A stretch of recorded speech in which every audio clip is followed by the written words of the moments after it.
दोस्तों, target with PS Parihar channel में आपका स्वागत है। सुबह के इस वीडियो में ऐसी सूचनाएं होती हैं जो विभिन्न समाचार पत्रों पर छपी होती हैं और विद्यार्थियों के लिए आवश्यक होती हैं। तो आइए शुरू करते हैं और देख लेते हैं कि आज के समाचार पत्रों में विद्यार्थी जीवन से संबंधित कौन कौन सी सूचनाएं हैं। तो वीडियो को जल्दी से लाइक कर दें, शेयर कर दें। जिन छात्रों ने चैनल को अभी भी सब्सक्राइब न किया हो तो जल्दी से सब्सक्राइब कर लें ताकि आप लोगों को इसी प्रकार की ऑथेंटिक अपडेट से सबसे पहले मिलती रहे। आगे बढ़ने से पहले एक सूचना है उन विद्यार्थियों के लिए जो विद्यार्थी किसी भी प्रतियोगी परीक्षा की तैयारी कर रहे हैं। वे सभी अभ्यर्थी उत्कर्ष के इस ऑफर का लाभ ले सकते हैं, क्योंकि उत्कर्ष ऐप के सभी स्टैंडर्ड एंड प्राइम जितने भी इनके ऑनलाइन कोर्सेज हैं इनमें 10% का ऑफ चल रहा है और साथ में फ्री एमसीक्यूज एंड पीडीएफ मिलता है। आपको एक कोड लगाना होगा और ये कोड लगाना होगा और कोड है UCPSP10। ये देख लीजिए यहाँ पर UCPSP10। ये उत्कर्ष एप्लीकेशन अपनी गुणवत्तापूर्ण शिक्षण पद्धति के लिए जाना जाता है। यहाँ पर आप लोगों को एक्सपीरियंस्ड फैकल्टी मिलेगी, फ्री टेस्ट सीरीज मिलती रहती हैं और साथ में प्राइम फीचर बहुत सारे मिलेंगे, पीडीएफ वगैरह। और इसकी जो लिंक है वो मैंने डिस्क्रिप्शन बॉक्स और कमेंट बॉक्स दोनों जगह उपलब्ध करा दी है। आप लोग जाकर के सीधे एप्लीकेशन को डाउनलोड कर सकते हैं और इस बड़े ऑफर का लाभ ले सकते हैं। चलिए शुरू करते हैं और बात करते हैं सबसे पहले यूपीटीईटी की। 3.95 लाख आवेदन अभी तक हो चुके हैं और 25 लाख रजिस्ट्रेशन की संभावना है। लिखा है 2,25,924 विद्यार्थियों ने ओटीआर भी पूरा कर लिया। ये देखिए लिखा, उत्तर प्रदेश शिक्षा सेवा चयन आयोग द्वारा आयोजित होने वाली शिक्षक पात्रता परीक्षा यूपीटीईटी 2026 के लिए अभ्यर्थियों का रुझान तेजी से बढ़ रहा है। रुझान क्यों नहीं बढ़ेगा जब 5 साल बाद यूपीटीईटी होगा और हर जगह टीटी लग रहा है। बृहस्पतिवार शाम 6 बजे तक 3,95,796 अभ्यर्थियों ने ऑनलाइन पंजीकरण करा लिया, जबकि 2,25,924 अभ्यर्थियों ने वन टाइम रजिस्ट्रेशन की प्रक्रिया पूरी कर ली। आयोग के उप सचिव संजय सिंह के अनुसार इस वर्ष करीब 25 लाख अभ्यर्थियों के रजिस्ट्रेशन की संभावना है। यूपीटीईटी के लिए आयोग ने प्राथमिक स्तर और उच्च प्राथमिक स्तर के लिए परीक्षा का विज्ञापन 20 मार्च को जारी किया था। ऑनलाइन पंजीकरण 27 मार्च से शुरू हुई है और अभ्यर्थियों को स्पष्ट निर्देश दिए गए कि ओटीआर पूर्ण करने के बाद ही आवेदन करें। आगे लिखा है कि इस बार महत्वपूर्ण बदलाव के तहत आर्थिक रूप से कमजोर वर्ग के विद्यार्थियों को क्वालिफाइंग अंक में छूट देने का प्रावधान भी किया गया है। इसे सामाजिक समावेशन की दिशा में सकारात्मक कदम माना जा रहा है। तो कमेंट बॉक्स में बताइए कि कौन कौन ऐसे विद्यार्थी हैं जो टीईटी पास हैं। और वहीं पर अभी शिक्षा सेवा चयन आयोग की और भी खबरें हैं, अभी उनको भी देखेंगे। लेकिन यहाँ पर एक खबर और दी गई है, आप लोग इसको भी देख सकते हैं। लोक सेवा आयोग की 46 विद्यार्थियों के आवेदन निरस्त किए गए हैं। 15 अप्रैल तक मौका। उत्तर प्रदेश लोक सेवा आयोग ने कल एक नोटिस जारी की है और ये नोटिस वाणिज्य विषय की और लिखा हुआ है कि यूपी लोक सेवा आयोग की ओर से आयोजित सहायक अध्यापक प्रशिक्षित स्नातक टीजीटी परीक्षा 2025 के वाणिज्य विषय में 46 विद्यार्थियों के आवेदन निरस्त कर दिए गए। अभी आप देखिएगा, अभी सभी विषय का इसी तरीके से नोटिस निकलेगी। एक तो इसमें थोड़ा सा गलती विद्यार्थियों की है और ज्यादा गलती आयोग की है। विद्यार्थियों की केवल इतनी गलती है जो समय से नहीं भेज पाते हैं और बाकी सारी गलती आयोग की है, क्योंकि आयोग वाले स्पष्ट रूप से विद्यार्थियों को कुछ बताते नहीं है। बहुत सारे विद्यार्थी मुझसे पूछते हैं तो आयोग तो मुझे सैलरी देता नहीं है और जितना मुझे होता है उतना मैं बताता भी हूँ अपने YouTube के माध्यम चैनल के माध्यम से। और बहुत सारे विद्यार्थियों को कुछ पता ही नहीं है कि EWS कब का लगना है और अगर कोई प्रपत्र मौके पर नहीं है तो क्या करना है, कुछ भी बताते नहीं है। तो विद्यार्थी बहुत कंफ्यूज रहते हैं। कोई बताने वाला वहां पर इस तरीके से, जब कोई बड़ा प्रोग्राम हो रहा है, एक बड़ी भर्ती कर रहे हो, तो जो इस तरीके के अलग से आप लोगों को काउंटर बनाना चाहिए था। वहाँ भीड़ लगी रहती है आजकल विद्यार्थियों की, बहुत सारी महिलाएं भी हैं, पुरुष भी हैं। PCS वगैरह में भी होता मगर इतना नहीं होता है। उन भर्तियों में ज्यादा आवेदन निरस्त होते हैं जो भर्तियां काफी लंबे अंतराल बाद आती हैं या जिन भर्तियों में पहली बार मेंस होने जा रहा है। अब ये विद्यार्थी हैं वनडे, जो एक एग्जाम होता है वनडे टाइप का, टीजीटी LT पहले होता था, अब ये पहली बार मेंस हो रहा है, उसे फॉर्म भरवाया जा रहा है। तो ये गलतियां हो जा रही हैं और फिलहाल मैं इतना कहूंगा कि लोक सेवा आयोग विद्यार्थियों के ऊपर सहानुभूतिपूर्वक विचार करे और जो उस तरीके की गलतियां हैं, जैसे किसी के पास योग्यता ही नहीं है, उसने LT के लिए भर दिया था, तो ऐसे आवेदन बिल्कुल निरस्त होने चाहिए। और लेकिन जिन विद्यार्थियों ने मामूली गलतियां की हैं तो कोशिश करे आयोग कि इन विद्यार्थियों को मौका। और अगली जो सूचना है वो भी लोक सेवा आयोग की है और भी टीजीटी पीजीटी की है, इसको भी देखेंगे। एई और कृषि भर्ती नतीजे घोषित न होने से छात्र बेचैन है। आप लोगों ने वीडियो को लाइक नहीं किया होगा। आप लोगों के सबसे जरूरी मुद्दे इस चैनल के माध्यम से रखे जाते हैं। ये जो न्यूज आप आज के समाचार पत्र में देख रहे हैं, ये मैंने इसको लेकर के कल ही वीडियो बना दिया। ये देख सकते हैं यहाँ पर, ये दैनिक सायंकाल समाचार जो कल का जो रात का वीडियो आता है लगभग 10 बजे के आसपास, ये उस वीडियो में ही मैंने ये बताया था आप लोगों को कि 23,000 भर्ती टीजीटी पीजीटी की और एई पीसीएस की कॉपियों छाया प्रतियों आदि की मांग को लेकर के गया। तो आप लोग वीडियो को लाइक कर दिया करिए और शेयर कर दिया करिए, और मैं कहता भी रहता हूँ कि जो विद्यार्थी मेरे चैनल को लाइक करेंगे, सब्सक्राइब करेंगे, और उन विद्यार्थियों के लिए मैं चाहूंगा कि इसी साल उन विद्यार्थियों की सरकारी नौकरी लग जाए। यहाँ पर देखिए लिखा है कि उत्तर प्रदेश लोक सेवा आयोग की सम्मिलित राज्य अभियंत्रण सेवा परीक्षा 2024 और सम्मिलित राज्य कृषि सेवा मुख्य परीक्षा 2024 का परिणाम घोषित होने से हजारों अभ्यर्थी परेशान हैं। अभ्यर्थियों ने गुरुवार को आयोग में ज्ञापन देकर के न्यायालय में लंबित प्रकरण की प्रभावी व त्वरित पैरवी करने और भर्ती प्रक्रिया को समयबद्ध तरीके से पूर्ण करने के लिए ठोस कार्य योजना जारी करने की मांग की है। संयुक्त प्रतियोगी होमकार मंच के संयोजक पंकज पांडे ने ज्ञापन दिया। वहीं पीसीएस 24 और आरओ 23 परीक्षा का कट ऑफ और मार्कशीट भी जारी करने की मांग की। अभी तक कट ऑफ और मार्कशीट जारी न होने के कारण अभ्यर्थियों में असमंजस की स्थिति बनी हुई है। साथ ही मांग की है कि मुख्य परीक्षा की कट ऑफ और ओटीआर के आधार पर मुख्य परीक्षा की कॉपी को भी आयोग अपने आधिकारिक ऑनलाइन प्लेटफॉर्म पर जारी करे, जिससे अभ्यर्थी अपनी तैयारी की दिशा का सही आकलन कर सकें। आयोग चूंकि हम ये जो मांग पहले भी की जाती थी और आयोग अक्सर कहा करता था कि हम भर्ती जब कंप्लीट हो जाएगी तब अंक पत्र कट ऑफ वगैरह जारी करेंगे, अभी आरटीआई के द्वारा कोई जानकारी न मांगे। तो अब एग्जाम भर्ती तो कंप्लीट हो गई है, लगभग दोनों भर्तियां कंप्लीट हो गई हैं, तो इसीलिए ये विद्यार्थी मांग कर रहे हैं। हालांकि मुझे लगता नहीं है कि आयोग भी इतनी जल्दी पीसीएस का जो है अंक पत्र जारी करेगा, क्योंकि आपने देखा कि पीसीएस के रिजल्ट में विवाद हो गया है। जिन विद्यार्थियों का रोल नंबर शुरू में था 00 से या 01 से, उनका चयन ज्यादा हुआ है, सब विद्यार्थियों का आरोप है, और जिनका लास्ट में था इंटरव्यू या लास्ट में रोल नंबर था, उनका चयन कम हुआ है। तो ये एक बड़ा विवाद है, इससे बचने की कोशिश करेगा, नहीं तो विद्यार्थियों को और अधिक डाटा स्पष्ट मिल जाएगा।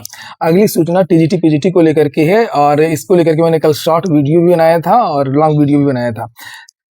ये टीजीटी की भर्ती में टीईटी की मांग कर रहे हैं कुछ विद्यार्थी, और उसी को लेकर के ये विद्यार्थी आशंकित हैं कि इतने दिनों से इस भर्ती का इंतजार किया इन विद्यार्थियों ने, और फिर से कहीं टीईटी वाला मैटर ना आ जाए।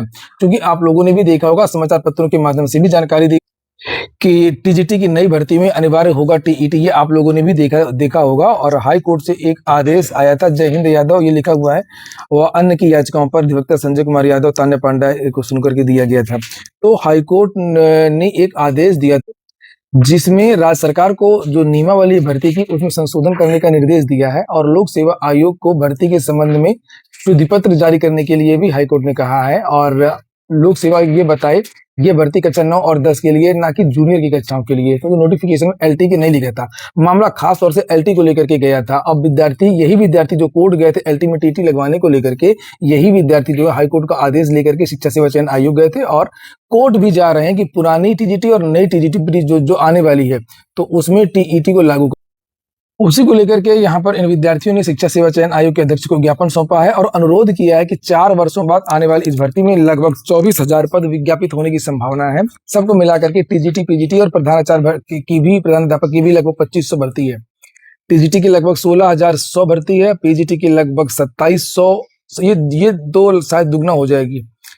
पीजीटी के पद और बढ़ने की संभावना है, तो ऐसी भर्ती आना है। और लेखा प्रतियोगी छात्रों ने कहा कि टीजीटी कक्षा 9 और 10 के लिए होती है, और जबकि जूनियर स्तर कक्षा 6 से 8 तक का है। यदि टीजीटी में टीईटी अनिवार्य किया जाता है तो नियमावली में संशोधन करना पड़ेगा, जो हाईकोर्ट ने कहा है, जिससे प्रक्रिया लंबित होगी। कक्षा 6 से लेकर के 8 के लिए जूनियर स्तर की भर्ती अलग से निकाली जाए। बिल्कुल सही, यही सही सलाह है कि जो जैसे अभी आपने देखा होगा जो मामला कोर्ट में चल रहा था, तो उसमें आयोग ने ये बताया, इसका बाकायदे हलफनामा दिया, लिख करके दिया कि हम केवल 1488 ऐसे विद्यालय में भर्ती कर रहे हैं जीआईसी में, जहां पर केवल 9 से लेकर के 12 तक और कक्षाएं चलती हैं, और ये भर्ती हम 9 से 10 के लिए कर रहे हैं। हमारा जो 904 विद्यालय हैं जहां पर 6 से लेकर के 12 तक की कक्षाएं चलती हैं, हम यहाँ भर्ती ही नहीं कर रहे हैं, ना भर्ती हुई है। तो वही विद्यार्थियों का यही कहना है कि टीजीटी जो है वो 9 और 10 के लिए होती है, और टीजीटी के नोटिफिकेशन में तो लिखा भी रहता है 9 और 10 प्रशिक्षित स्नातक संवर्ग लिखा है, जबकि जूनियर स्तर कक्षा 6 से 8 तक का है। यदि टीजीटी में टीईटी अनिवार्य किया था तो नियमावली में संशोधन करना पड़ेगा, जिससे प्रक्रिया लंबित होगी, और कक्षा 6 से लेकर के 8 तक के लिए जूनियर स्तर की भर्ती अलग से निकाली जाए।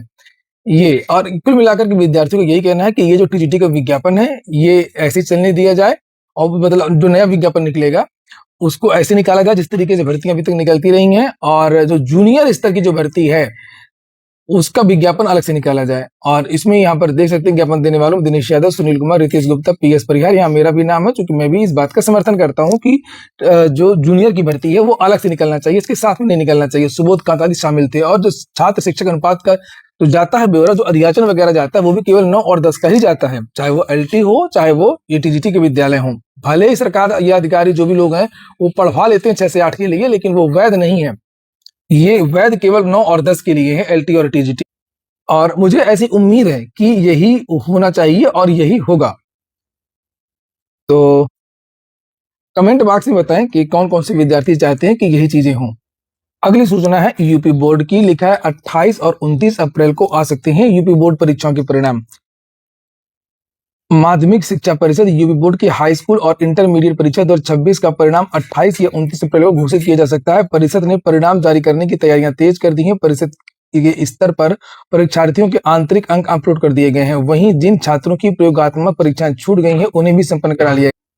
सीबीएसई को लेकर के भी जानकारी दी गई है कि सीबीएसई 10वीं का 20 अप्रैल और 12वीं का माह के अंत में जारी हो सकता है रिजल्ट। तो यूपी बोर्ड और सीबीएसई दोनों की जानकारी होगी।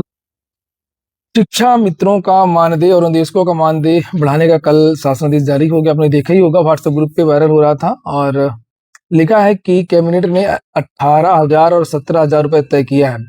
शिक्षा मित्रों को ज्यादा 1,000। प्रदेश कैबिनेट ने हरी झंडी के बाद बेसिक शिक्षा विभाग ने परिषदीय विद्यालयों में कार्यरत शिक्षा मित्रों और अनुदेशकों की मानदेय वृद्धि का शासनादेश जारी कर दिया है। और इसके तहत शिक्षा मित्रों की 10,000 की जगह 18,000 मिलेगा, अनुदेशकों को 9,000 की जगह 17,000 रुपये मानदेय दिया जाएगा।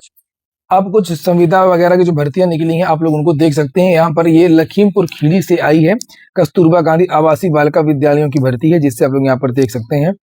कस्तूरबा गांधी आवासीय बालिका विद्यालयों से अलग अलग जिलों से भर्तियां आई हैं। ये संविदा की भर्तियां होती हैं। इसमें महिलाएं ही आवेदन कर सकती हैं। अलग अलग प्रकार के पद हैं, जैसे पूर्णकालिक शिक्षिका का भी पद है, अंशकालिक शिक्षिका का पद है, सहायक रसोइया, चपरासी, चौकीदार। लास्ट डेट 24 अप्रैल की शाम को 5 बजे तक है। और इसके लिए आपको लोगों को जो प्रारूप है वो khiri.nic.in वेबसाइट पर मिल जाएगा। आप उसको डाउनलोड कर लीजिए, उसकी फोटो लगा करके आप भेज दीजिए। एकेडमिक के तौर पर यह भर्ती होती है। पूर्णकालिक जो शिक्षिका है हिंदी संस्कृत की, उसको मिलेगा 25,410 रुपए। ये बढ़ गया है।